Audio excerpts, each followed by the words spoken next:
नमस्कार मंडळी. अधिक मास हा साधा महिना नसतो. हा असा काळ मानला जातो जेव्हा आपल्या चांगल्या आणि वाईट कामाचे परिणाम खूप लवकर दिसू लागतात. पण अधिक मासात रात्री काही असे काम आहेत जी चुकूनही करू नका. कारण अनेक लोकांच्या आयुष्यात संकट, पैशाची अडचण, घरातील भांडण आणि मानसिक त्रास याच काळात सुरू होतात. आजचा हा व्हिडिओमध्ये आपण जाणून घेणार आहोत रात्री कोणतं काम टाळायचं, कोणते संकेत दुर्लक्ष करू नये, लक्ष्मी नाराज होण्याचं कारण आणि शेवटी एक गुप्त उपाय जो फार कमी लोकांना माहीत आहे. व्हिडिओ शेवटपर्यंत नक्की पहा, कारण शेवटचा नियम सर्वात महत्त्वाचा आहे. मंडळी, अधिक मास हा साधा महिना नाही. हिंदू धर्मात या महिन्याला अत्यंत पवित्र आणि शक्तिशाली मानलं जातं. यालाच पुरुषोत्तम मास असंही म्हटलं जातं. असं सांगितलं जातं की जेव्हा सूर्य आणि चंद्राच्या गगनेत फरक निर्माण होतो तेव्हा हा अतिरिक्त महिना येतो आणि हा संपूर्ण महिना भगवान विष्णूंना समर्पित मानला जातो. पुराणामध्ये असं वर्णन केलं आहे की पूर्वी या महिन्याला कोणी महत्त्व देत नव्हतं. लोक शुभ कार्यही टाळायचे.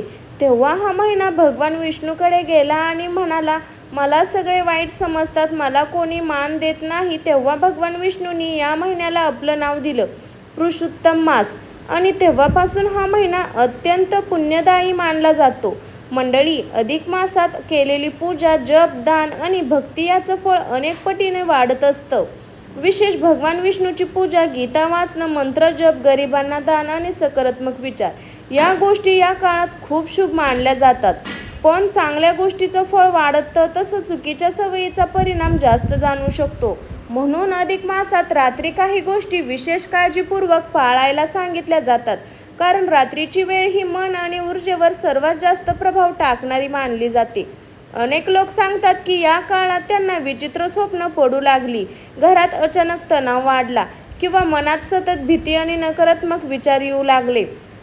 आता हे खरं आहे की नाही हे प्रत्येकाच्या श्रद्धेवर अवलंबून आहे. पण आपल्या परंपरेत काही नियम करण्याशिवाय बनलेले नाहीत. म्हणूनच आज आपण जाणून घेणार आहोत अधिक मासात रात्री कोणती कामं टाळायची आणि कोणते उपाय तुमच्या घरात सकारात्मकता आणि शांतता आणू शकतात. म्हणून हा व्हिडिओ शेवटपर्यंत पहा, कारण पुढचा नियम बहुतेक लोकांना रोज चुकून करतात. मंडळी, अधिक मासात रात्री आरशासंबंध काही खास नियम सांगितले जातात.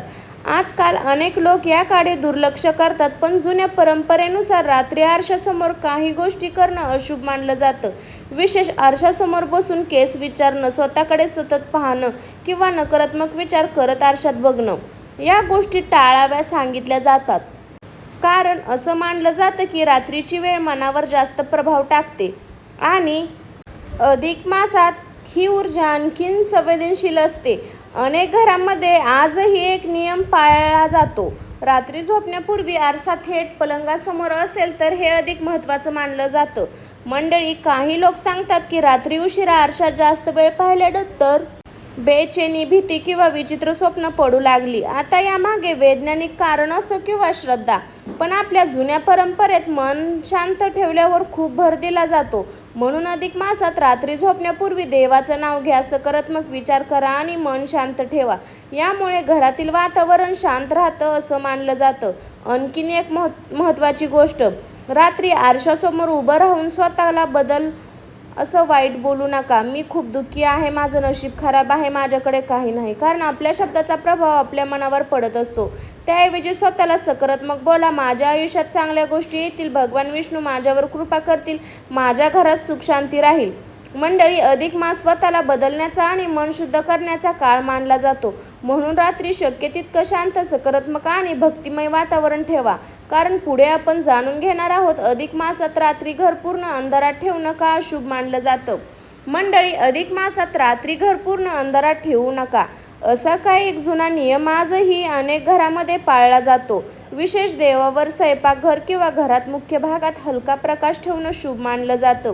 मंडळी, आणि जिथे प्रकाश असतो तिथे सकारात्मक ऊर्जा टिकून राहते आणि जिथे सतत अंधार असतो तिथे नकारात्मकता असते. अधिक मास हा भगवान विष्णूचा महिना मानला जातो. म्हणून या काळात रात्री तुपाचा दिवा लावा. छोटासा दिवा लावणं अत्यंत शुभ मानलं जातं. अनेक लोक झोपण्यापूर्वी देवघरात दिवा लावून शांतपणे प्रार्थना करतात. कारण मन असं होतं की छोट्या कृत्यामुळे घरातील तणाव, भीती आणि नकारात्मकता विचार कमी होतो. सतत भांडण होत असतील, पैशाची अडचण वाटत असेल किंवा मन बेचैन राहत असेल तर हा उपाय अधिक बसात नक्की करायला सांगितला जातो. आणखी एक गोष्ट खूप महत्त्वाची आहे. रात्री उशिरा मोबाईल, भीतीदायक व्हिडिओ किंवा नकारात्मक गोष्टी पाहत बसू नका. कारण आपण झोपण्यापूर्वी जे पाहतो त्याचा प्रभाव आपल्या मनावर आणि विचारावर पडत असतो. म्हणून रात्री शक्य तितकं शांत वातावरण ठेवा, देवाचं नाव घ्या, सकारात्मक विचार करा आणि शक्य असेल तर ओम नमो भगवते वासुदेवाय हा मंत्र काही वेळा म्हणा. लक्षात ठेवा, अधिक मास हा भीती पसरवण्याचा काळ नाही तर स्वतःला, मनाला शांत आणि सकारात्मक बनवण्याचा काळ आहे.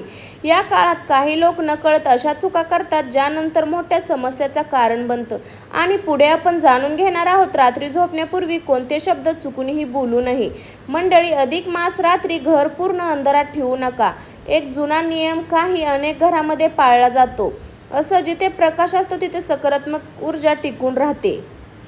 मंडळी, आपण दिवसभर अनेक गोष्टी बोलत असतो पण अधिक मासात रात्री बोललेले शब्द विशेष प्रभाव टाकतात. विशेष झोपण्यापूर्वी नकारात्मक बोलणं टाळायला पाहिजे. माझं नशीब खराब आहे, माझ्याकडे कधी पैसा टिकत नाही, माझ्या आयुष्यात काही चांगलं होत नाही, हा शब्द बोलणं नसतं तर हळूहळू आपल्या मनाचा भाग बनू लागतात. अधिक मासात विशेष सकारात्मक विचार आणि चांगली वाणी ठेवणं खूप महत्त्वाचं मानलं जातं. कारण असं म्हणतात, जसं आपण बोलतो तसं वातावरण तयार होतं. म्हणून रात्री झोपण्यापूर्वी देवाचं नाव घ्या, कृतज्ञता व्यक्त करा आणि चांगल्या गोष्टीचा विचार करा. भगवान विष्णू माझ्यावर कृपा करतील, माझ्या घरात सुख समृद्धी येईल, माझं मन शांत होईल, सकारात्मक राहील, हे शब्द मनाला शांत करतात. आणखी एक गोष्ट, रात्री घरात मोठ्याने भांडण करणं हे टाळा. मंडळी, अधिक मासात रात्री 12 नंतरची वेळ अत्यंत शांत आणि संवेदनशील मानली जाते. या काळात मन, विचार आणि वातावरण जास्त प्रभाव पडतो असं अनेक जुन्या मान्यतांमध्ये सांगितलं गेलं आहे. म्हणून या काळात काही गोष्टी चुकूनही करू नये असा सल्ला दिला जातो.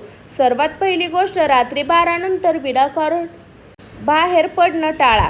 निसर्ग जगा, स्मशान जवळ परिसर, अंधार रस्ते किंवा नकारात्मक वातावरण असलेले ठिकाण या ठिकाणापासून दूर राहायला सांगितलं जातं. कारण रात्री उशिरा मनात भीती आणि नकारात्मक विचार जास्त वाढतात. अनेक लोक सांगतात की या वेळेत सतत नकारात्मक गोष्टी पाहिल्यानंतर त्यांना बेचैनी, विचित्र स्वप्न आणि मानसिक तणाव जाणवू लागला. मंडळी, आजकाल अनेक जण रात्री उशीरपर्यंत मोबाईलवर भीतीदायक व्हिडिओ बघतात किंवा नकारात्मक बातम्या पाहत असतात. पण अधिक मासात मन शांत ठेवणं खूप महत्त्वाचं मानलं जातं. म्हणून रात्री 12 नंतर देवाचं नाव घ्या, शांत संगीत ऐका, मंत्र जप करा किंवा काही वेळ ध्यान करा. यामुळे मन स्थिर राहतं. आणखीन एक महत्त्वाची गोष्ट, रात्री 12 नंतर कोणालाही वाईट शब्द बोलू नका आणि भांडण टाळा. कारण रागात बोललेले शब्द अनेकदा नात्यामध्ये कायमचा तणाव निर्माण करतात. अधिक मासात शांतता, संयम आणि सकारात्मकता यांना खूप महत्त्व दिलं जातं. काही लोक या काळात झोपण्यापूर्वी भगवान विष्णूचा मंत्र म्हणतात. ओम नमो भगवते वासुदेवाय नमः असं म्हणलं जातं की या मंत्रामुळे मनातील भीती आणि नकारात्मकता कमी होते.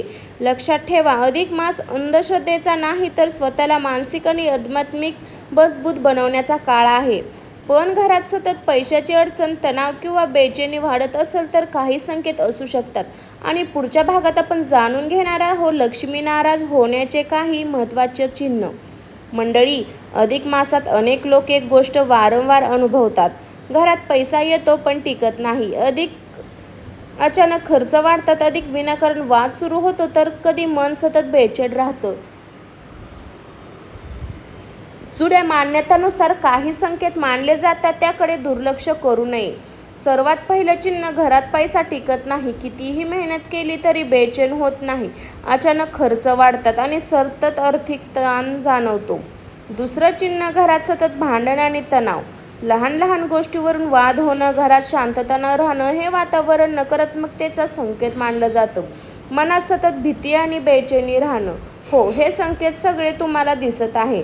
पण मंडळी, आतापर्यंत आपण अधिक मासात रात्री कोणत्या गोष्टी टाळायच्या हे पाहिलं. पण आता जाणून घेणार आहोत एक असा गुप्त उपाय जो अनेक लोक श्रद्धेने करतात. असं मानलं जातं की हा उपाय घरातील नकारात्मकता कमी करून मान्यता, शांतता आणि सकारात्मकता निर्माण करतो. हा उपाय खूप सोपा आहे पण तो पूर्ण श्रद्धेने आणि शांत मनाने करायचा असतो. रात्री झोपण्यापूर्वी सर्वात आधी पाय हात स्वच्छ धुवा. त्यानंतर देवघरात आणि भगवान विष्णूच्या फोटोसमोर छोटासा तुपाचा दिवा लावा. आता शांतपणे डोळे मिटा आणि मनात भगवान विष्णूचं नाव घ्या. यानंतर हा मंत्र हळूहळू म्हणा. ओम नमो भगवते वासुदेवाय नमः. हा मंत्र 11 वेळा, 21 वेळा किंवा शक्य असेल तर 108 वेळा म्हणा. मंडळी, असं सांगितलं जातं की मंत्रा जपामुळे मनातील भीती, बेचैनी आणि नकारात्मक विचार कमी होऊ लागतो.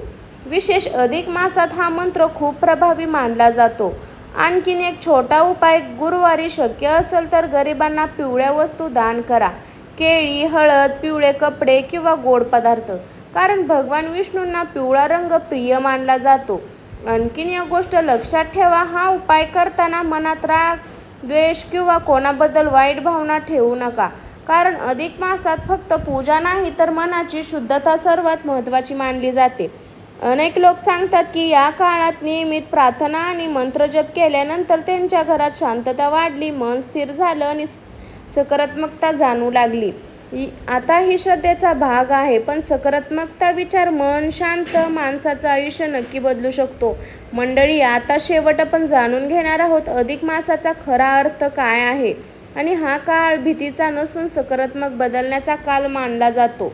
अधिक मास हा फक्त धार्मिक महिना नाही, तर स्वतःला बदलण्याची, मन शांत ठेवण्याची आणि सकारात्मकतेकडे जाण्याची एक संधी मानली जाते. या काळात जर आपण चांगले विचार ठेवले, देवाचं स्मरण केलं आणि चुकीच्या सवयीपासून दूर राहिलो तर आयुष्यात अनेक अडचणी हळूहळू कमी होऊ शकतात. लक्षात ठेवा, भीती पसरवणं हा व्हिडिओचा उद्देश नाही, तर आपल्या जुन्या परंपरा आणि श्रद्धेमध्ये सांगितलेल्या काही गोष्टी तुम्हापर्यंत पोहोचवणं हे हेतू आहे. कारण कधीकधी छोटे नियम आणि सकारात्मक सवयी मोठे बदल घडू शकतात. जर तुम्हाला हा व्हिडिओ आवडला असेल तर व्हिडिओ लाईक करा, चॅनलला सबस्क्राईब करा आणि हा व्हिडिओ आपल्या मित्रपरिवारासोबत शेअर करा. आणि कमेंटमध्ये नक्की लिहा ओम नमो भगवते वासुदेवाय. तुमच्या आयुष्यात सुख, शांती आणि सकारात्मकता कायम राहो, ही मी स्वामी समर्थापाशी प्रार्थना करते. सर्वांना श्री स्वामी समर्थ.